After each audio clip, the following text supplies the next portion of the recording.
My name is Vedant, and in today's competition I have made the game called 2048.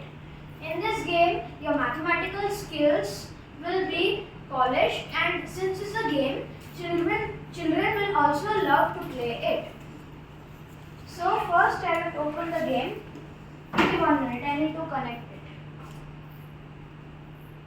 it. You all can see here in this game how to play this game. In this game we move up, down, left and right.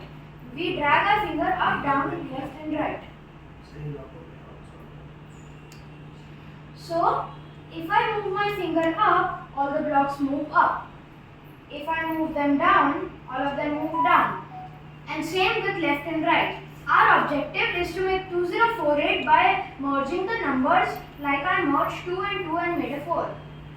I can make a 4 and merge the 4s, which will make a 8. Like this we have to continue and make a 2048.